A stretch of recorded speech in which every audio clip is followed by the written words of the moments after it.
Hello students.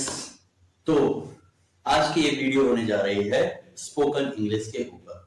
Spoken English में मैं कोई ब्रह्म ज्ञान जैसी कोई चीज नहीं देने जा रहा हूँ, ना ही मैं कुछ टिप्स शॉर्टकट्स कुछ भी नहीं देने जा रहा हूँ।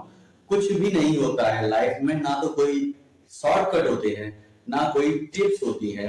जो भी कुछ होता है सेल्फ रियलाइजेशन होता है, खुद के बारे में नॉलेज होती है और उसे प्रैक्टिकली अप्लाई करते जाने से जो हमें धीमे धीमे धीमे धीमे सक्सेस मिलती जाती है, बस वही है एकमात्र तरीका जिससे हम कामयाब हो सकते हैं। लोगों से बात करके हम केवल इंस्पायर हो सकते हैं, इसके अलावा कुछ भी नहीं। लेकिन याद रखना कि जो इंस्पिरेशन लोगों से बात करके आती है, थोड़ी देर बाद वो चली भी जाती है। अगर वो इंस्पिरेशन अंदर से आने लगे तो वो ठहरती भी है। ठीक है स्टूडेंट्स, तो अगर इंग्लिश बोलने के लिए आप सेल्फ इंस्पायर्ड हो तो आप कुछ स्टेप्स ले भी सकते हो, आगे बढ़ भी सकते हो, कुछ इंप्रूवमेंट कर भी सकते हो। लेकिन अगर आप इसको उसको देखकर, ट्रेंड को देख के और लाइफ में कुछ करना है इसको देख के ऐसे वैसे कुछ सोच के और सोच रहे हो कि हम इंग्लिश बोलना सीख जाएंगे, तो फिर कोशिश मत करो, सब बेकार है। क्योंकि आपके जैसे पता नहीं कितने लोग कोशिश करते हैं और कुछ दिन बाद यही कहते मिलते हैं कि हमारे पास तो एनवायरनमेंट ही नहीं है, हमारे पास माहौल ही नहीं है, अच्छी ट्रेनिंग नहीं है, अच्छे टीचर्स नहीं है, अच्छी बुक्स नहीं है, फलाना ढिमका, तमाम सारे एक्सक्यूजेस हैं उनके लिए। वो सारे एक्सक्यूजेस बनाकर और बाद में खुद को सेटिस्फाई कर लेते हैं और छोड़ देते हैं, बोले छोड़ो ठीक है इंग्लिश छोड़ते हैं, कुछ और काम करते हैं। ठीक है स्टूडेंट्स, तो मेरा कहने का मतलब ये है कि अगर आपको इंग्लिश बोलना सीखना है तो ये मात्र एक छोटा सा काम नहीं है कि चलो भैया हमने शुरू किया इंग्लिश बोलना और ऐसे ऐसे रट्टा मारा, ये किया वो किया और इंग्लिश बोलना आ गया। मैं गारंटी लेता हूं कि आप कितना ही रट्टा मार लेना, कितने ही रूल्स याद कर लेना और कितने ही वोकैबुलरी तैयार कर लेना, आप इंग्लिश नहीं बोल पाएंगे। और आप इस भ्रम में भी मत रहना कि आपको इंग्लिश आती नहीं है। ठीक है, बिल्कुल दिमाग से निकाल देना ये बात। मैं गारंटी लेता हूं कि आप दिन भर में 70 to 80% सिर्फ इंग्लिश ही बोलते हैं। अरे कम से कम 50% तो बोलते ही हैं। आप जहां पर बैठे हैं, जिस भी वक्त इस मोबाइल में, अपने मोबाइल में ये वीडियो देख रहे हैं, याद रखें उस एनवायरनमेंट को डिस्क्राइब करने की कोशिश करें हिंदी में ही। मैं गारंटी लेता हूं 50% से ज्यादा वर्ड्स, 60 to 70% तक आपके जो होंगे वो इंग्लिश में होंगे। ठीक है, mobile, display, touch, finger, fan, table fan, fridge, refrigerator, table, chair, teacher, subject, lesson, chapter, सब कुछ इंग्लिश में है। ठीक है स्टूडेंट्स, तो दिमाग से ये बात बिल्कुल निकाल दो कि तुमको इंग्लिश नहीं आती है। तुमको इंग्लिश भी आती है, तुमको तैयारी करना भी आता है। ऐसा नहीं है कि तैयारी करना नहीं आता। अगर तैयारी करना नहीं आता तो कैसे क्लासेस में पास होते चले जा रहे हो? क्लास 1 से लेके जिस भी क्लास में हो आप, 10th में, 12th में, व्हाटएवर क्लास, उस क्लास तक कैसे पहुंचे हो? तैयारी करके ही, प्रिपरेशन के बाद ही पहुंचे हो। इंग्लिश में भी प्रिपरेशन कर लेना। क्या इंग्लिश सब्जेक्ट पढ़ा नहीं है? जो इंग्लिश के रूल्स है वो पढ़े नहीं है? टेंस है, ग्रामर है, पैसिव, नरेशन, वॉइस, व्हाटएवर पढ़े नहीं है क्या? सब कुछ पढ़ा हुआ है, सब कुछ पता है, लेकिन नहीं आती इंग्लिश बोलनी। और किसी इंग्लिश स्पोकन क्लास में अगर जाते हो तो आपको क्या लगता है कि वहां पे कोई बहुत बड़ी टिप मिलने वाली है, वहां पे कोई सीक्रेट है, जड़ी बूटी जैसा, जिससे आपको इंग्लिश बोलनी आ जाएगी? नो माय फ्रेंड, ऐसा कुछ भी नहीं होने वाला। जो भी कुछ होगा वो आप खुद ही करोगे। और वो कैसे होगा? वो होगा आपकी अवेयरनेस। थोड़ा सा आपको अवेयर रहना पड़ेगा अपने बारे में और अपने आसपास के एनवायरनमेंट के बारे में। धीरे धीरे चेंजेस आएंगे, आपकी पर्सनैलिटी को भी बदलने की जरूरत होगी। आपने देखा होगा कि जिस आदमी को, हमारे हिंदुस्तान में हमारे एनवायरनमेंट की बात करते हैं, कि जिस आदमी की इंग्लिश बहुत स्ट्रांग हो जाती है उस आदमी का एटीट्यूड ही बदल जाता है। वो एकदम कॉन्फिडेंट हो जाता है, उसका ड्रेसिंग स्टाइल चेंज हो जाता है, बॉडी पोस्चर चेंज हो जाता है। तभी एकदम लूजर सा, एकदम ढीला ढाला सा, थर्ड क्लास मतलब मेंटेलिटी वाले आदमी को आप धुआंधार फ्लुएंट इंग्लिश बोलते हुए नहीं देखोगे। समझ रहे हो स्टूडेंट्स? हाँ, ये बात अलग है कि अगर उसका एनवायरनमेंट ही ऐसा है, अगर उसके घर में ही सभी लोग इंग्लिश में ही बात करते हैं, तो वो एक अलग उसके पास बेनिफिट है। वो सीख सकता है क्योंकि उसकी वो मदर टंग जैसी ही है, उसने उसे सुना है और उसे रिपीट किया है और उसने बोलना सीख लिया है। ठीक है, तो वो एक अलग बात होगी। लेकिन अगर उसके यहाँ कोई नहीं है, एनवायरनमेंट वगैरह कुछ भी नहीं है, और उसने इंग्लिश बोलना सीखा है, तो मैं गारंटी लेता हूं कि उसने ना केवल इंग्लिश बोलना सीखा है, बल्कि उसने अपनी पर्सनैलिटी को ही चेंज कर दिया है। तो friends, it's not about learning English, to speak. It is all about to changing the personality from tip to toe. Okay? तो याद रखें कि आपको अगर इंग्लिश बोलनी सीखनी है तो इंग्लिश बोलना ही पड़ेगा। आप ये मत समझना कि किसी टीचर के पास कोई रूल्स की लिस्ट मिल गई है, चार्ट मिल गया है, वोकेबुलरी मिल गई है, मुहावरे, सेइंग, प्रोवर्ब्स वगैरह वगैरह, फ्रेजल वर्ब्स सब मिल गया, अब तो काम बन गया, अब तो मैं बोलना सीख जाऊंगा। कभी नहीं होने वाला। तो मैं कह रहा हूं कि आपको जो इंग्लिश आती है, ऐसा हो ही नहीं सकता कि आपको इंग्लिश आती नहीं है। I am a boy, this is a room, this is a classroom, you are a teacher. ये कोई बहुत बड़ी इंग्लिश है क्या? ये आती नहीं है आपको? मैं गारंटी लेता हूं आती है, 100% आती है।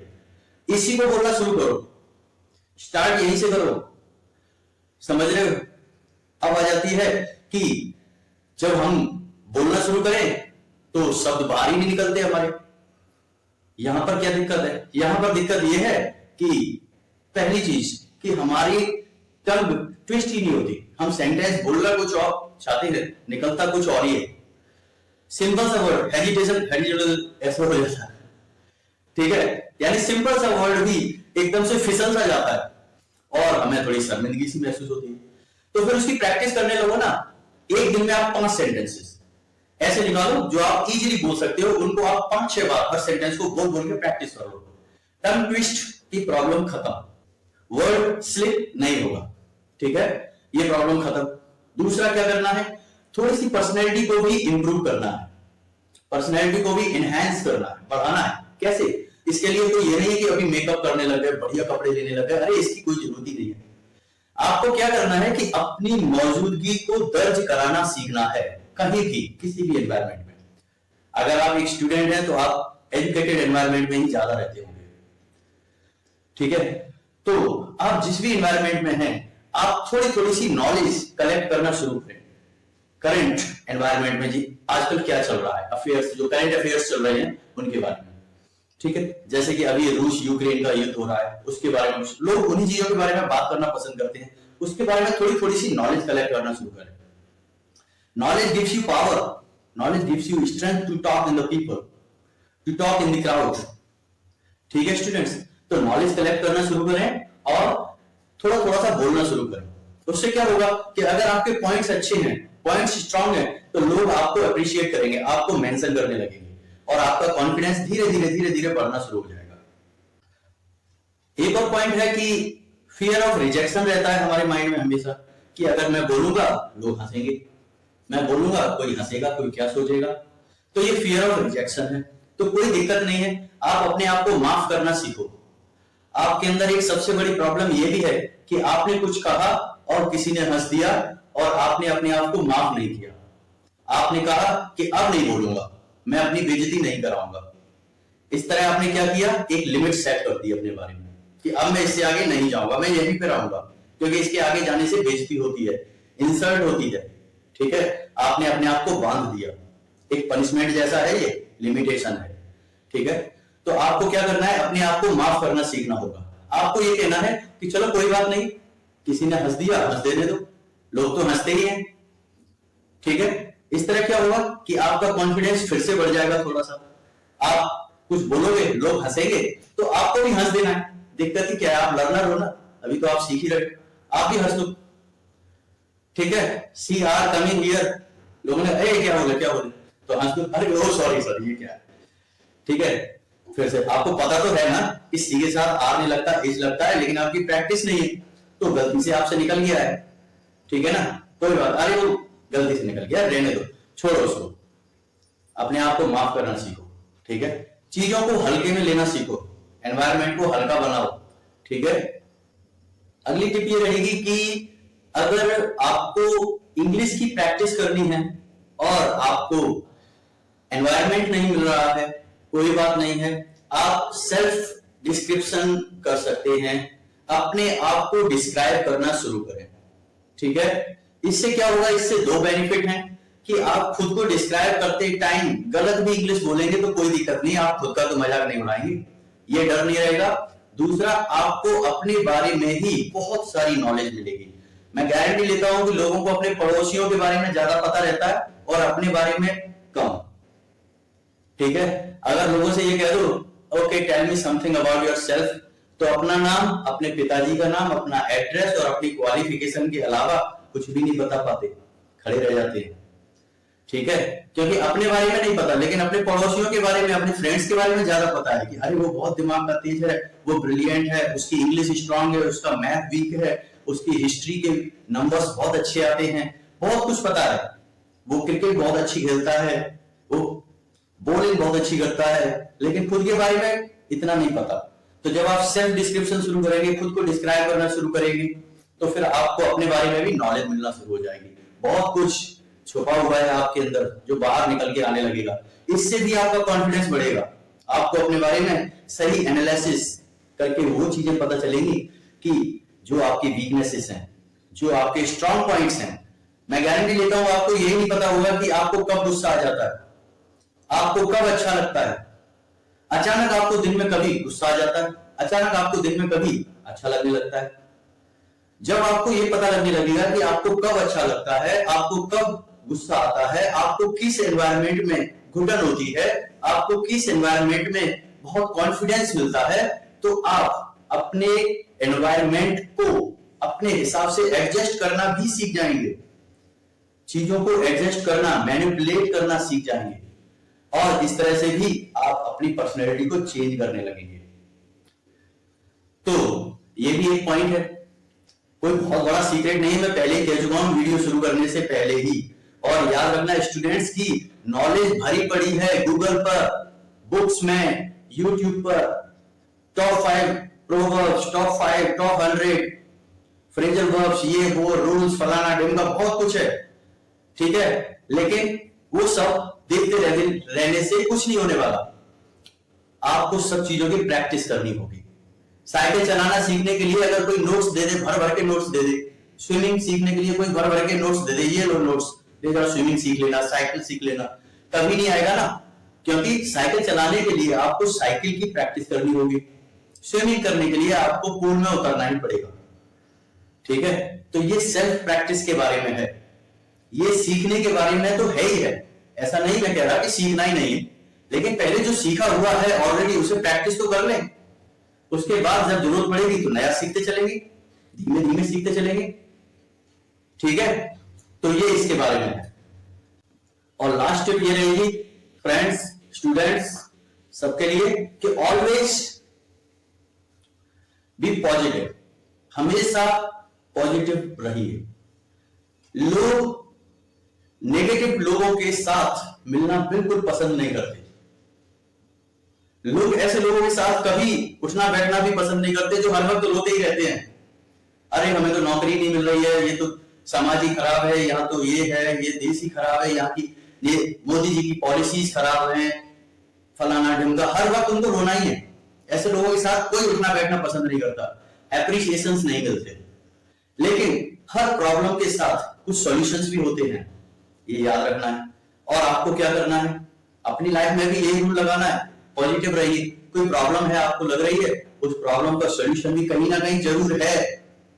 ठीक है, और आप इकलौते नहीं हो इस संसार में, इस दुनिया में जिसके साथ ये प्रॉब्लम आई है, जिसके पास ये प्रॉब्लम है। आप जैसे तमाम लाखों करोड़ों लोगों के पास ऐसी प्रॉब्लम्स पहले भी आई हैं, लोगों ने सॉल्यूशन भी निकाले हैं। थोड़ा सा आप स्टडी करिए, लोगों की बायोग्राफीज पढ़िए, महान लोगों की, स्वामी विवेकानंद, सुभाष चंद्र बोस, आज के हमारे legend Elon Musk, Mark Zuckerberg, Steve Jobs जैसे लोगों की बायोग्राफीज पढ़िए, इंस्पिरेशन भी मिलेगी। और उन्होंने अपनी लाइफ में कैसे स्ट्रगल किया, कैसे इंप्रूव किया, प्रॉब्लम्स को कैसे हैंडल किया, ये भी सीखने को मिलेगा। ठीक है, तो अपनी प्रॉब्लम्स से कैसे छुटकारा पाएंगे, छुटकारा बेशक ना मिले, लेकिन उन प्रॉब्लम्स में हम कैसे रिएक्ट करेंगे, इसके बारे में भी हमें कॉन्फिडेंस मिलेगा अगर हम पॉजिटिव बिहेवियर रखते हैं तो। और मैं गारंटी लेता हूं कि जब आपका एटीट्यूड पॉजिटिव है तो आपसे लोग भी मिलना पसंद करेंगे। किसी ने आकर आपसे कहा कि मैं तो बहुत दिनों से ट्राई कर रहा हूं, मुझे जॉब मिल ही नहीं रही है, अगर आप उसके साथ में ऐसे कहने लगे, हाँ ये तो सही बात है, समाज में अब तो नौकरियां रही ही नहीं है, देश में तो अब नौकरी है ही नहीं, कहाँ नौकरी है, नौकरी तो मिलने वाली है ही नहीं कभी नहीं, तो वो तो और डिसअपॉइंट हो जाएगा। नेक्स्ट टाइम तो आपके पास आएगा ही नहीं, क्योंकि वो तो पहले से ही डूबा हुआ था, आपने तो उसके सिर पे पैर रख के उसे और डुबा दिया, है ना। तो फिर वो आपके पास क्यों आएगा? कभी नहीं आएगा। तो फिर आपको क्या करना है? उसके साथ पॉजिटिव बिहेव करना है, उसको कहना है कि नहीं कोई बात नहीं है, सभी लोग ट्राई करते हैं। एकलव्य को देखो, सैकड़ों हजारों लाखों बार ट्राई किया, तब जाकर महान धनुर्धर बन गया। तुम भी ट्राई करते रहो, तुम एक एजुकेटेड पर्सन हो, तुमने पढ़ाई की है, मेहनत की है, तुमने 12 साल तो सिर्फ स्कूल में ही दे दिए, मैंने नर्सरी एलकेजी यूकेजी को नहीं छोड़ा है। तो तुमने इतनी स्ट्रगल, इतनी मेहनत की है, अपने आप को प्रिपेयर किया है, तो आज नहीं तो कल तुम सक्सेसफुल हो ही जाओगे। और क्या हुआ कि अगर तुम्हारी नौकरी नहीं लगी तो तुम तो इतने ब्रिलियंट हो कि अगर तुम ढंग से प्लान करो, स्टडी करो, तो कोई एक अच्छा बिजनेस प्रोजेक्ट भी स्टार्ट कर सकते हो। अपने विश्वास को मत खो। अगर आप उससे ऐसी बातें करते हैं तो नेक्स्ट टाइम 100% वो आपके पास आएगा एक रिस्पेक्ट के साथ। समझ रहे हो? कॉन्फिडेंट रहने के लिए पॉजिटिव रहना बहुत जरूरी है। तो मेरा लास्ट यही रहेगा मैसेज आपके लिए कि पॉजिटिव रहें, अपने लिए भी, दूसरों के लिए भी। प्रॉब्लम्स हैं, सबके पास हैं, आपके पास भी है, दूसरों के पास भी है, लेकिन उन प्रॉब्लम्स के साथ रहना सीखो। प्रॉब्लम से बाहर नहीं निकल सकते, ठीक है? अगर आप प्रॉब्लम्स के साथ रहना सीखेंगे तो आपको उन्हीं प्रॉब्लम्स के आसपास सॉल्यूशंस भी नजर आने शुरू हो जाएंगे, अगर आप पॉजिटिवली हैं तो। ठीक है फ्रेंड्स, इंग्लिश के लेसन्स तो मैं दूंगा ही, टिप्स मैं पहले ही कह चुका हूं, कुछ टिप नहीं होता, ठीक है? और कोई सीक्रेट नहीं होता, हार्ड वर्क का कोई सब्स्टिट्यूट नहीं होता, ठीक है? हार्ड वर्क सिर्फ सक्सेस दिला सकता है और हार्ड वर्क का कोई सब्स्टिट्यूट नहीं होता, ठीक है? तो मैं स्पीकिंग के ऊपर तमाम सारे और भी वीडियोस लाऊंगा और टॉप 5 टॉप 6 ऐसे करके नहीं दूंगा, simple simple sentences, simple simple rules दूंगा, ठीक है? लेकिन मेरा ये मानना है कि पहले हमें मेंटली प्रिपेयर होने की जरूरत है इंग्लिश बोलने के लिए, बाद में हम प्रिपरेशन भी करेंगे और हम आगे भी सीखेंगे, लेकिन पहले जो सीखा है उसे यूज करना सीख लें। तो मेरी कोशिश है कि आप लोगों का थोड़ा सा कॉन्फिडेंस लेवल बूस्ट कर सकूं, so that you may be ready to speak at least whatever you know right now. ठीक है स्टूडेंट्स, आई होप आपको मेरी बातें अच्छी लगी होंगी। अगर अच्छी लगी हो तो लाइक कर दें, कमेंट कर दें, और अगर वीडियो देख रहे हैं और सब्सक्राइब नहीं किया है तो ये क्राइम है, ठीक है? ऐसा क्राइम नहीं करना, सब्सक्राइब कर लेना। Okay, bye.